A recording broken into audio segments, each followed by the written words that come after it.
If your favorite philosopher is Thales, then you like to stay hydrated, either through one of those big jugs of water or some liquid IV. You also probably own some water bottle that is way too expensive and is just some internet trend, like those Stanley water bottles. Dude, just get a metal water bottle without that lion on it. If your favorite philosopher is Heraclitus, you probably think he's the only pre-Socratic philosopher worth a damn and worth looking into. You also have one of his fragment quotes on your Instagram with the background of a river. If your favorite philosopher is the Buddha, then you're either a college student who smokes a lot of weed and thinks Buddhism is just about not giving a shit about anything, or you're a serious Buddhist who tries to restrain their anger towards that first group of Buddhists. If your favorite philosopher is Pyro, you don't pay taxes, because you believe letters from the IRS saying you owe $12,000 are not real and can be doubted away with skepticism. If your favorite philosopher is Diogenes, you probably like to consider yourself pretty wild and unrestrained. But really, you fall in line under the immense pressure of social acceptance just like the rest of us. In fact, you might be arguably more normie than the rest of us. It's paradoxically very normie to be into the very unnormie philosopher. I'm just saying.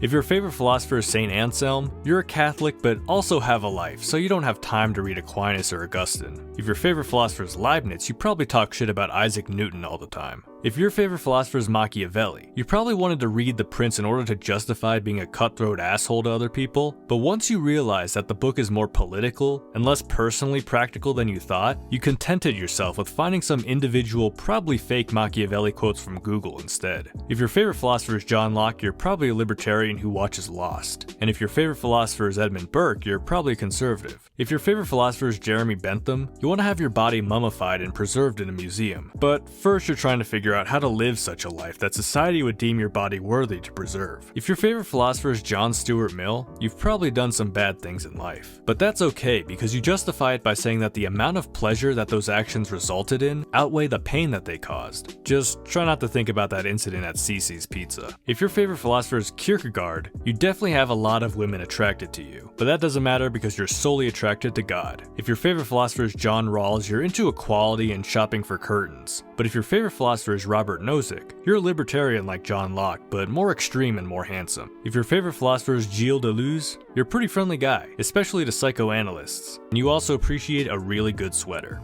If your favorite philosopher is Jacques Derrida, you're kind of an asshole. That doesn't take away from your intellect or anything, but still, you're just kind of a dick. If your favorite philosopher is Noam Chomsky, you don't want to talk about the Epstein files. If your favorite philosopher is Jürgen Habermas, you're probably really sad right now. Rest in peace. If your favorite philosopher is Zizek, then you're chronically online, like really chronically online. And finally, if your favorite philosopher is one that I haven't mentioned yet, you're probably really angry and want them to appear in a part 3. But considering the fact that I probably haven't read those philosophers and would have to rely on some summary from the Stanford Encyclopedia of Philosophy, you're gonna have to decide whether a half-assed inclusion is preferable to no inclusion at all.